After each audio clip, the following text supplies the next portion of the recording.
Hello and welcome back to Exothermic Plays Games. I spent all of 2024 doing a daily countdown of my favorite video games of all time, and now I'm back with another installment of my ongoing ranking series, this time playing one of the most unique games I've ever played, where I answer the question, why do I like Touch Type Tail?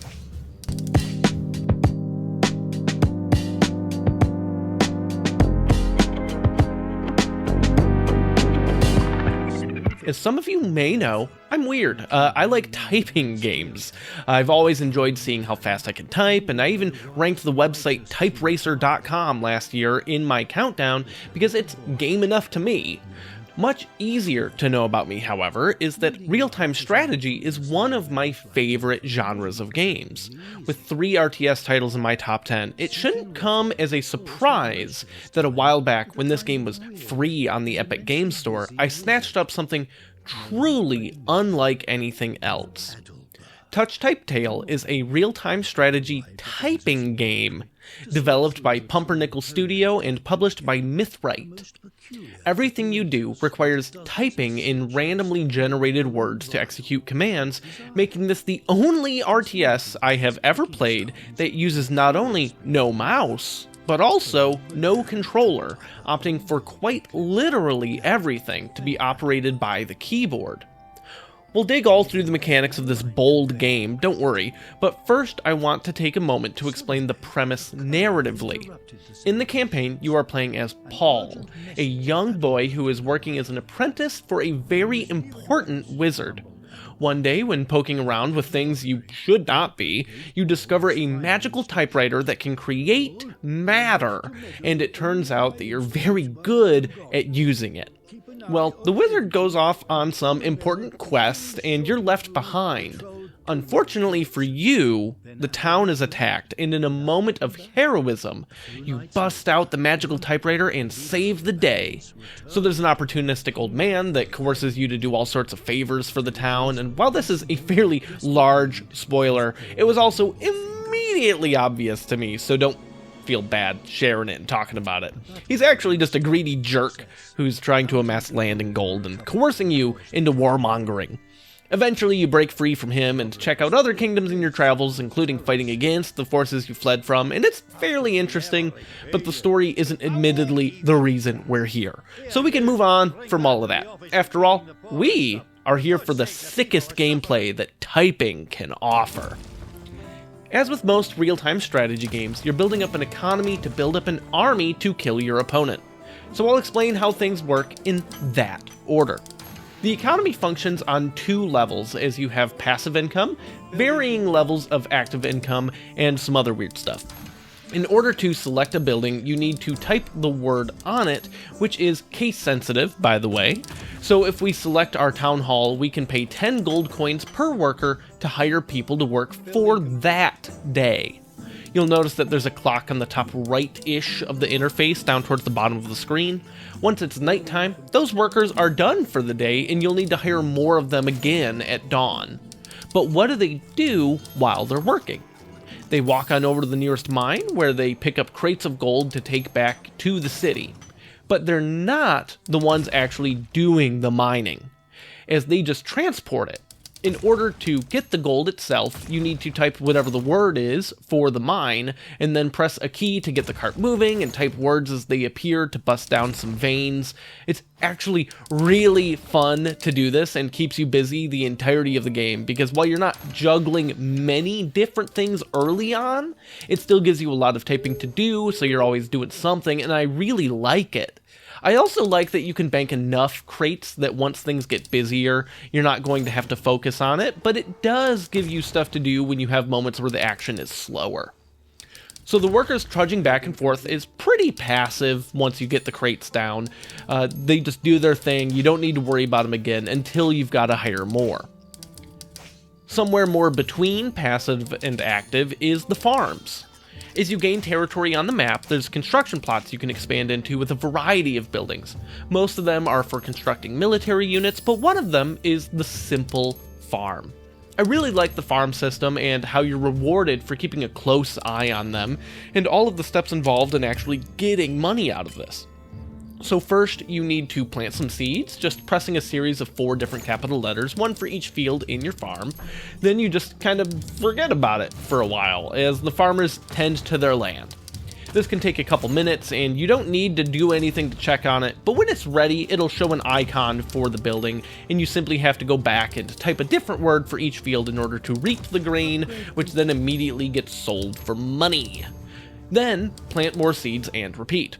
It's a simple thing that in a larger, longer game of Touch Type Tail can actually get really satisfying to do like 4 farms in a row if you get their timers synced up and you're just like blitzing through them all. It's really great.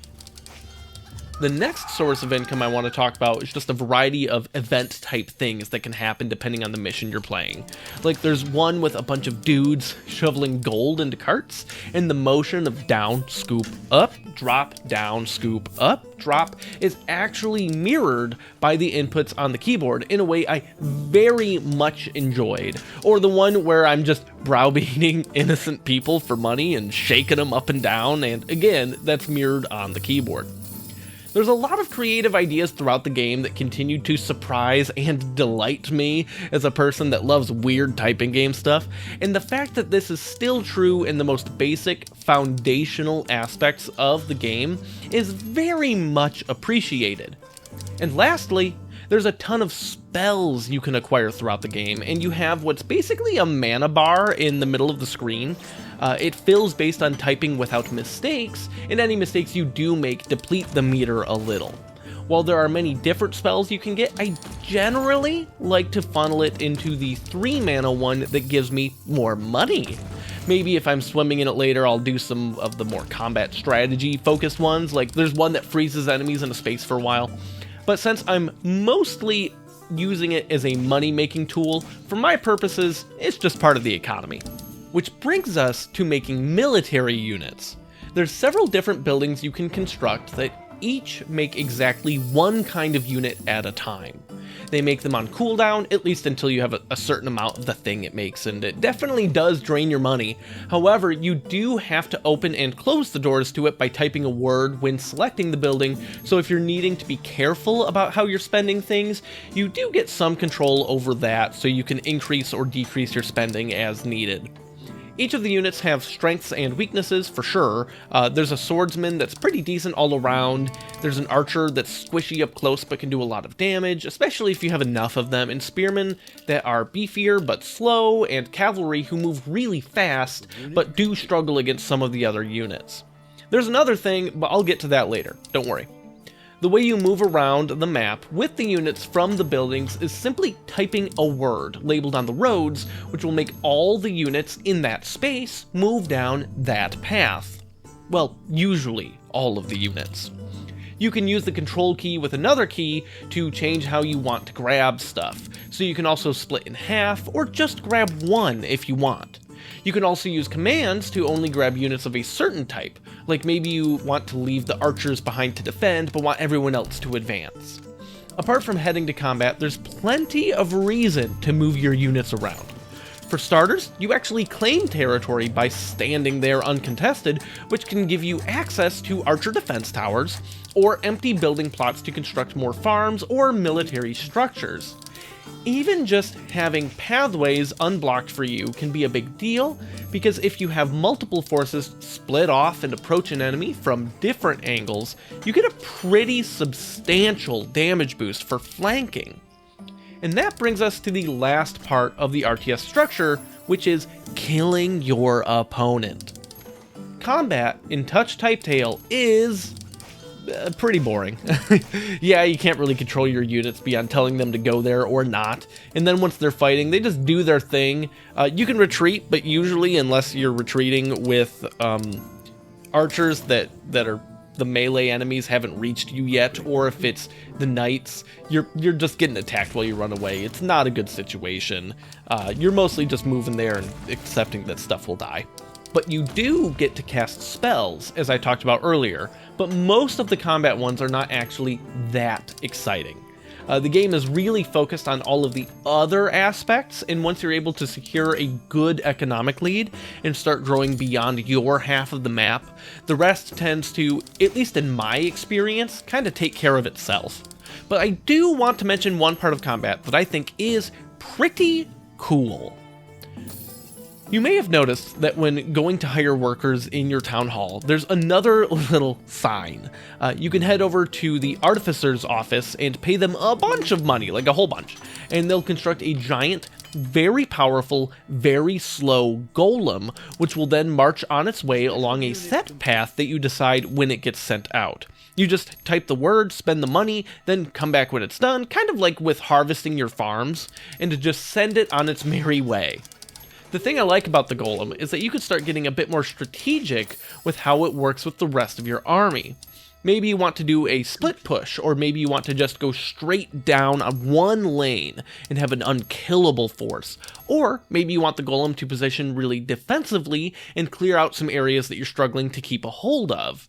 There's a lot you can do there, and it can be totally game-changing if you read the situation properly. There's other things besides the golem, but the golem is the most fun, I think. Additionally, you can research upgrades from a different building in your town hall, and while they're not, I think, all that exciting, they do help to give you a little more personality to your play, and that's really everything I wanted to touch on mechanically, which brings me to the ranking. For being a brilliantly unique and charming strategic experience, which allows me to embrace the physicality of PC gaming in a way that I rarely get to, while also getting to scratch my brain in one of the most absolute favorite ways I have.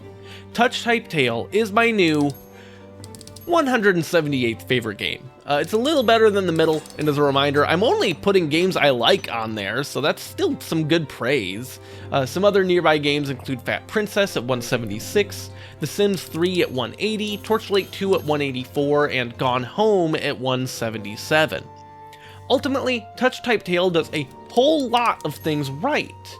Its shortcomings are unfortunately apparent, like the level design does get pretty repetitive, and then there's the other stuff I talked about, but getting to play what equates to a fast-paced RTS experience where I'm juggling a million things at once while also not having to worry about mouse accuracy and lighting my wrists on fire is something I'm increasingly appreciating as I age into my 30s. However, the story isn't really all there, as it's quite predictable, though as a disclaimer, I still haven't entirely finished it. But again, I feel like I can just tell what's going on, and so far that's proven to be true. The online multiplayer is, unfortunately, also seemingly non-existent. Like, you can queue for a match, but I've been in a queue for the entirety of the time I've been scripting this video, so I don't think I'm getting one. Playing against the computer is still pretty fun, but I'd really love to see how it goes against another person so I can get a clearer picture at how much the difference in typing skill actually equates to being better or worse at the game. I do really enjoy when I can get into a big macro-oriented match where I'm working off a ton of farms and I'm having to scramble around the map with large armies fighting against each other on multiple angles of attack and defend, and oh man, I need to split these archers, but I also have to harvest my farms, and the mines will need more crates soon, but oh shit, my stable's finished building and I have to open the doors, and the upgrade is finished, better start another one, and well, I think you get the picture. When that is happening, this feels like I'm playing a tense game of StarCraft, but with just the keyboard, and I think I finally understand why people try playing Dark Souls with a Dance Dance Revolution map. But that's me for today. I hope you enjoyed the video, and if you wind up checking out the game yourself or already own it, feel free to hop into my Discord server, linked in the description, and maybe we could set up a time for me to actually play this game against people instead of bots.